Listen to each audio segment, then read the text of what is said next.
It's a brand new day. Smiles and laughter lead the way. Books and pencils ready to go. Together we'll learn. Together we'll grow. Don't be shy. Come join the fun. A journey of learning has just begun. Kindness, courage, laughter too. The best in the world is inside you. Welcome back, it's school time fun. A year of learning has just begun. Sing and dance, let's shout hooray. We'll make हमारा नया सत्र आरंभ हो चुका है, लेकिन अभी उस सत्र का पहला ही हफ्ता चल रहा है। इसीलिए हर कार्य के आरंभ में हम ईश्वर से प्रार्थना करते हैं कि वो कार्य पूरी तरह से सफल हो। ईश्वर का आशीर्वाद हम पर सदा बना रहे। तो कार्यक्रम के आरंभ में हम गीत प्रज्वलन से शुरू करेंगे, जिसमें कि सबसे पहले हमारे प्रधानाचार्य मिस मिशेल मैडम, इसके उपरांत चारू मैम, फिर कक्षा 8 की आस्था, अख्तर भाई साहब और शीला मैम। प्लीज आइए और गीत प्रज्वलन।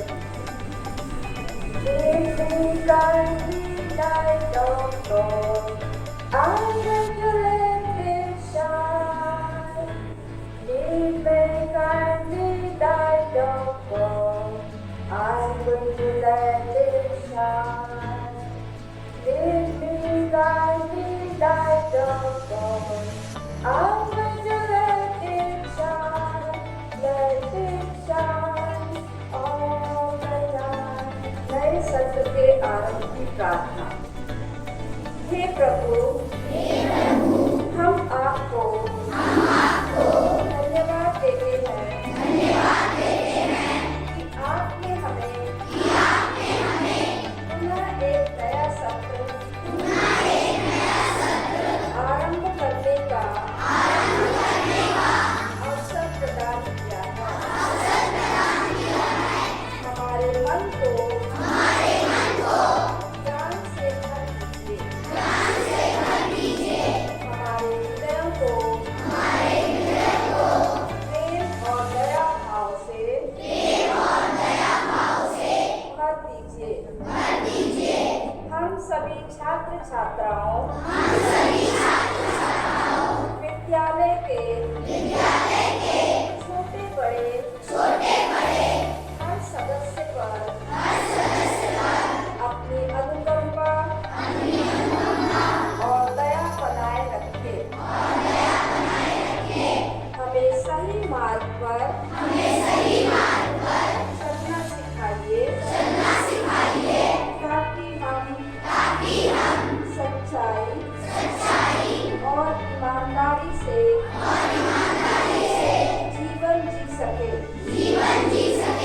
हमें बुद्धि और धैर्य दीजिए, ताकि हम अच्छे विद्यार्थी और कार्यकर्ता बन सके।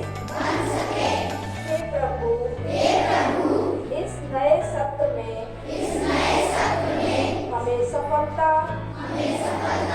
अच्छे विचार और अच्छे कार्य करने की प्रेरणा दीजिए।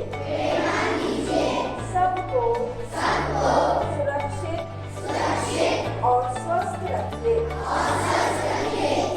आपका आशीर्वाद हमारे हर प्रयास पर सदा बना रहे। आमीन।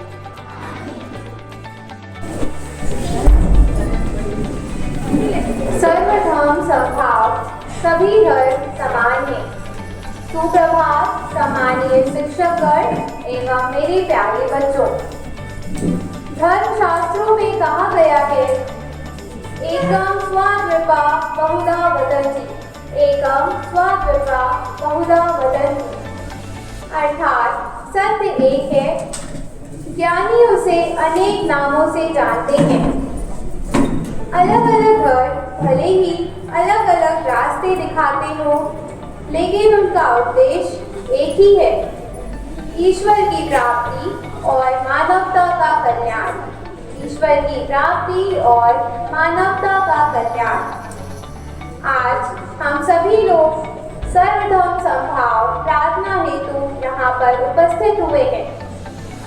इससे हमारा मुख्य उद्देश्य यह है कि हमें सभी धर्मों का सम्मान करना चाहिए। आज हमारा देश भारत एकमात्र सुविकसित देश बन चुका है।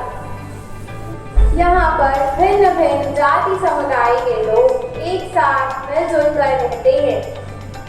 सर्वधर्म समभाव का अर्थ है सभी धर्मों के प्रति समान आदर व सम्मान रखना। सभी धर्म हमें यह सिखाते हैं कि सत्य एक है, लेकिन उसे पाने के दर अलग अलग हैं, रास्ते भिन्न हैं। इसलिए हमें हर धर्म का सम्मान करना चाहिए। अब मैं हमारे विद्यालय के कुछ शिक्षकों को आमंत्रित करना चाहूंगी, जिनके अंतर्गत Seema ma'am, Siraj sir, miss Harsha ma'am, हमारी प्रधानाचार्य मिस मिशल मैम, इन सभी को आमंत्रित करती हूँ वे आए व अपना स्थान ग्रहण करें। सर्वप्रथम हमारी सीमा मैम आप सभी के समक्ष भगवद गीता के श्लोक प्रस्तुत करने जा रही हैं। हिंदू धर्म, जिसे सनातन या वैदिक धर्म के नाम से हम जानते हैं, यह विश्व का सबसे प्राचीनतम धर्म है, जो वेदों, उपनिषदों और अनेक संप्रदायों के माध्यम से ब्रह्म और आत्म साक्षात्कार पर केंद्रित है। यह केवल एक पूजा पद्धति नहीं, बल्कि जीवन जीने की एक पद्धति है, जो कर्म, धर्म, पुनर्जन्म और मोक्ष के सिद्धांतों पर आधारित है। हिंदू धर्म दर्शन में सत्य एक ही है।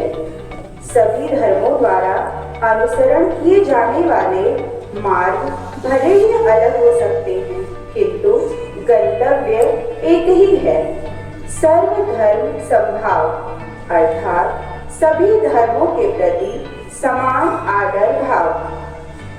विद्या विनय संपन्ने ब्राह्मणे गवेहस्तिनि शुनिचैव श्वाकाकी च पंडिताः समदर्शिनः। यह श्लोक श्रीमद् भगवद गीता के अध्याय 5 के श्लोक 11 से लिया गया है, जिसका अर्थ है कि सच्चा ज्ञानी व्यक्ति हर जीव को समान दृष्टि से देखता है। उसके लिए कोई बड़ा छोटा, ऊंच नीच या धर्म जाति का भेद नहीं होता। सभी प्राणियों में एक ही परमात्मा का वास है, इसलिए हमें भी किसी के साथ भेदभाव नहीं करना चाहिए। सर्वधर्म समभाव सिखाता है कि हमें सभी धर्मों का सम्मान करना चाहिए। इससे समाज में प्रेम, शांति और एकता बनी रहती है और सच्चे अर्थों में भाईचारा और सद्भाव स्थापित होता है। हमारे धर्म ग्रंथ वसुधैव कुटुंबकम के सिद्धांत पर आधारित है। वसुधैव कुटुंबकम अर्थात पूरी दुनिया एक परिवार है। इसी भावना के साथ हमें सभी धर्मों का सम्मान करके एकता तथा शांति का संदेश फैलाना चाहिए। अब हम सभी लोग सिराज सर के द्वारा कुरान शरीफ की आयतों को सुनेंगे। Good morning everyone. Today I will start with we all are humans and our single religion is humanity. So accept this, India is a diverse country, all regions and the whole country is divided into different religion, caste, creed. So, but we all are follow a single religion like Hinduism, Islam, Christianity, Sikhism. So today I will explain verses of Quran, which is ayat Surah Al-Baqarah.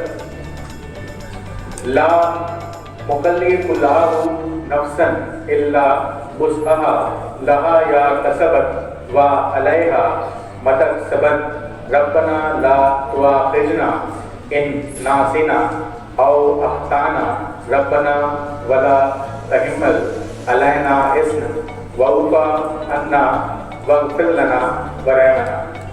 तो इसका meaning है कि अल्लाह किसी इंसान को उसके ताकत से ज़्यादा जिम्मेदारी नहीं देता है। जो भी मुश्किल आती है वो हमारी क्षमता के अनुरूप ही होती है। इंसान को उसके अच्छे कर्मों का फायदा मिलेगा और बुरे कर्मों का नुकसान होगा। हर व्यक्ति अपने कर्मों के लिए खुद जिम्मेदार है। ऐ हमारे रब, अगर हमसे गलती या भूल हो जाए तो हमें सज़ा मत दे। इंसान से गलती हो सकती है, इसलिए हमें माफ़ी मांगनी चाहिए। ऐ हमारे रब, हम पर ऐसा भारी बोझ मत डाल जो हमसे पहले लोगों पर डाला गया था। हम अल्लाह से आसानियाँ मांगते हैं, कठिनाइयाँ नहीं। हमें माफ़ कर दे, हमारी गलतियाँ छुपा दे, हम पर रहम कर। हमें अल्लाह से रहमत, माफ़ी और की उम्मीद रखनी चाहिए। The next surah is ayat Surah Al-Hujurat. या अय्युहन नास इन्ना खलक़नाकुम मिन ज़करिन व उन्सा व जअलनाकुम शऊबन व क़बाइला लितआरुफ़ू इन्ना अक्रमकुम इंदल्लाहि अत्क़ाकुम। यह संदेश है कि सिर्फ मुसलमानों के लिए नहीं बल्कि पूरी मानवता के लिए है कि अल्लाह हम सभी इंसानों को एक साथ संबोधित कर रहा है और कह रहे हैं हम सबको एक ही पुरुष आदम और एक ही स्त्री हव्वा से पैदा किया गया है। इसका मतलब सभी इंसान एक ही परिवार से हैं, इसलिए किसी को कोई भी किसी से ऊंचा या नीचा नहीं है। अल्लाह ने हमें अलग अलग जातियों और कबीलों और देशों में पैदा किया है ताकि हम एक दूसरे को पहचान सकें। यह भेदभाव और घमंड के लिए नहीं बल्कि पहचान और समझ के लिए है। अल्लाह के नज़दीक सबसे ज़्यादा इज्जत वाला इंसान वही है जो सबसे ज़्यादा नेक, ईमानदार व अच्छे चरित्र वाला है। यानी असली महानता धन, ताकत, जाति या रंग में नहीं बल्कि अच्छे कर्म और व्यवहार में। Thank you so much. अब मिस हर्षा मैम आप सभी के समक्ष गुरु ग्रंथ साहिब जी की बानियां प्रस्तुत करेंगी। अवर अल्लाह रूह उपाया कुदरत के सब बंदे, एक नूर ते सब जग उपजया, कौन भले कौ मंदे। जब यह पूरी सृष्टि एक ही नूर एनर्जी से बनी है तो हर प्राणी को भी ईश्वर ने ही बनाया है। तो हम क्यों इस बात का घमंड करें कि कौन श्रेष्ठ है और कौन नीचा है, या हम किसी को इस बेसिस पर सेपरेट करें। ईश्वर का एक ही रूप है, भले ही उसके नाम अनेक हो सकते हैं। Sikhism, also known as Sikhi, a relatively young and profound religion. The word Sikh means learner, and the Sikhs are the followers of the teaching of 10 Gurus, spanning from Guru Nanak Dev Ji to Sri Guru Gobind Singh Ji. A unique aspect of Sikhi is Seva and where everyone, regardless of status, do tasks like cleaning Gurdwara Sahib, wiping the footwears at Joda Kar, and sits on the floor to keep together. Such deeds teach us to be humble and always be connected to our roots. Sri Guru Nanak Dev Ji preached the universal message of Ik Omkar, God is one, despite of the names it is called with. And today's theme of gathering is the same. That is Sarv Dharm Sambhav, and all religions are same, or all paths lead to the same destination. I am a proud follower and believer of Sikhi, not only because I am born into it, but also because of its simplicity and fearless character owned by every person in this faith, and how simple and little things can give you great impact or great results. Sikhi teaches us to be calm, peaceful and kind, enchanting Lord's name and following hukum as order. With the same, Sikhi also portrays that kindness can never be considered as weakness. And if someone dares, be a warrior despite of gender and put forward your fierce and courageous side against that injustice. Today, I will be telling about Shlok Mahalla Nawa from Gurbani that marks the completion of Guru Granth Sahib Ji and how it is related to human life and the worldly affairs around it. This composition was written by Shri Guru Tegh Bahadur Ji and it consists of 57 shloks, but I will be reciting 2 shloks in front of you. एक ओंकार सतनाम, एक ओंकार सतगुर प्रताप, श्लोक महला नवा। गुण गोविंद गायो नहीं, गुण गोविंद गायो नहीं, जन्म कारत कीन, कहो नानक हर पज मना, जह विद जल को मीन। गुण गोविंद गायो नहीं, जन्म कारत कीन, कहो नानक हर पद मना, जह विद जल को मीन। इससे अगर इस जीवन में हमने ईश्वर की पूजा नहीं करी, उनका नाम नहीं लिया, उनका शुक्रिया अदा नहीं करा, जिसने हमें इतना विशाल जीवन दिया है, जो रोज हमारे काम में हमारे मदद करते हैं और हमारी किसी भी चीज़ों को अधूरा नहीं छोड़ते हैं या उसमें विघ्न नहीं आने देते हैं, तो हम क्यों नहीं उनकी प्रेज करते हैं, क्यों नहीं हम उनका नाम लेते हैं। अगर हमने इस जीवन में सिर्फ वर्ल्डली चीज़ों पे, मेटेरियलिस्टिक चीज़ों पे ही अपना जीवन दे दिया, तो आपका ये जीवन व्यर्थ है। इस लाइफ में every breath that you take without being grateful to God is useless. Nanak says make prayer ardas a habit. ऐसा नहीं है कि कभी दुख आ रहा है तो बस तभी हम ईश्वर से हेल्प लेने के लिए उनके पास जा रहे हैं। इस चीज़ को एक आदत बन जाना चाहिए कि जब भी हमें दुख हो, सुख हो, कुछ हमारे मन का हो चाहे ना हो, हमें हमेशा उनको थैंकफुल करना चाहिए, उनके लिए थैंकफुल होना चाहिए जिस भी तरीके की चीज़ हम तक आ रही है। हमें उस तरीके से गॉड के पूजा में चीज़ों में लग जाना चाहिए जैसे एक फिश वाटर में सर्वाइव करती है। अगर उसे पानी से बाहर निकाला जाएगा तो वो शायद जी नहीं पाएगी। सेकेंड श्लोक है,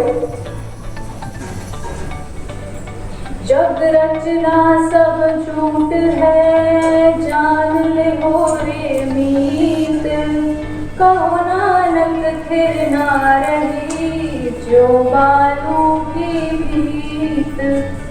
चिंता ताकि कीजिए जो अनहोनी होए, एह मारक संसार को नानक फिर नहीं कोए। It says the entire worldly creation, ये जो संसार है, ये जगत है, जिसने भी इसकी रचना करी है या जहाँ हम जन्म लेते हैं, उस चीज़ों में हम इतना घुल मिल जाते हैं बिना इसको जाने कि ये जो वर्ल्डली अफेयर्स है या जो क्रिएशन है, ये एक्चुअल में सब झूठ है।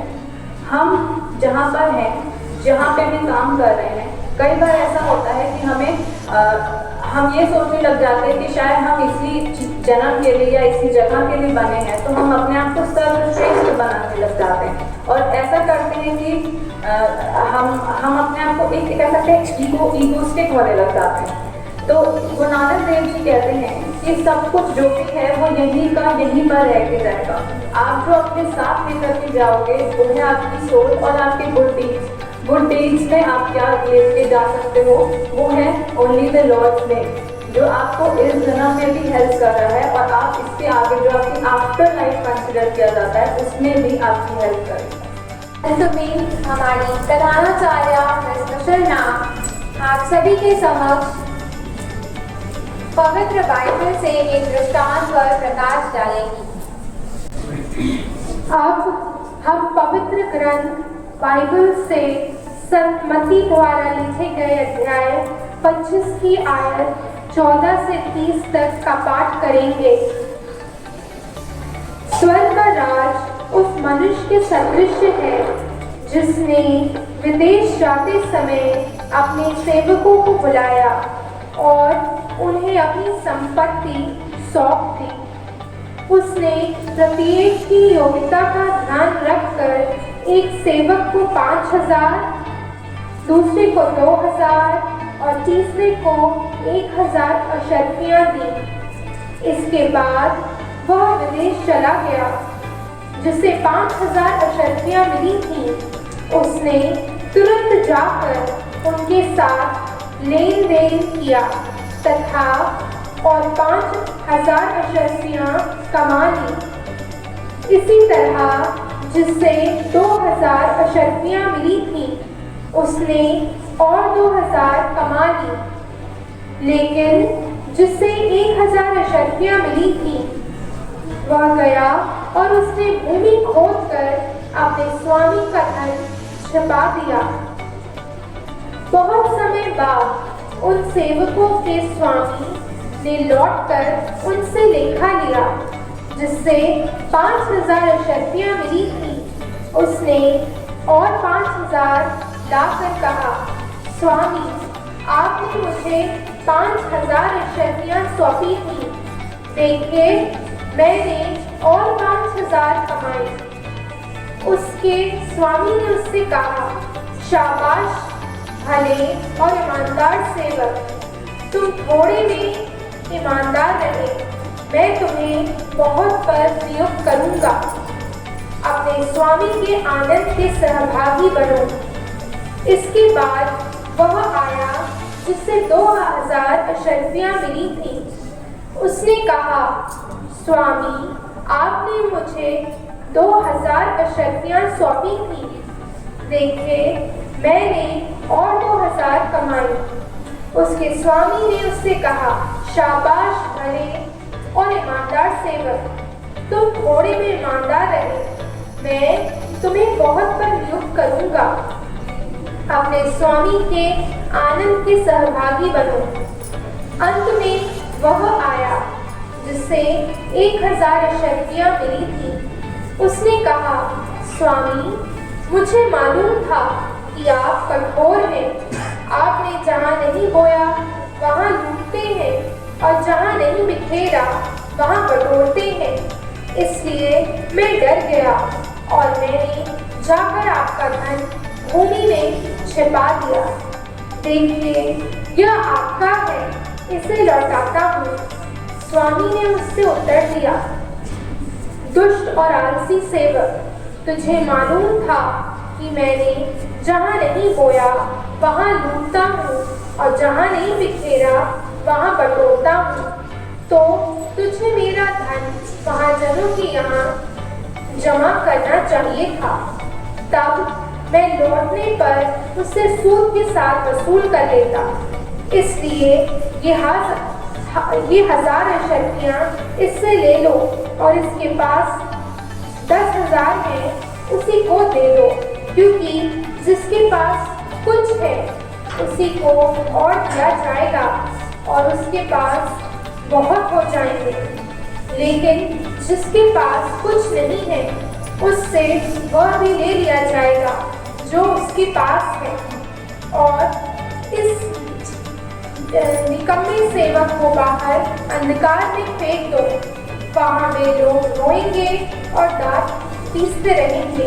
यह प्रभु की वाणी है। ईश्वर को धन्यवाद। यह अशर्फियों का दृष्टांत हमें जीवन की जिम्मेदारियों और कठिन परिश्रम का महत्व सिखाता है। ईश्वर ने सबको अलग अलग योग्यताएं और क्षमता दी है। किसी को पढ़ाई की, खेल, संगीत, चित्रकारी आदि। हमें जो भी बुद्धि और कौशल दिया गया है उसे छिपाकर नहीं रखना चाहिए। यदि हम अपने हुनर का इस्तेमाल नहीं करेंगे तो हम उससे खो देंगे।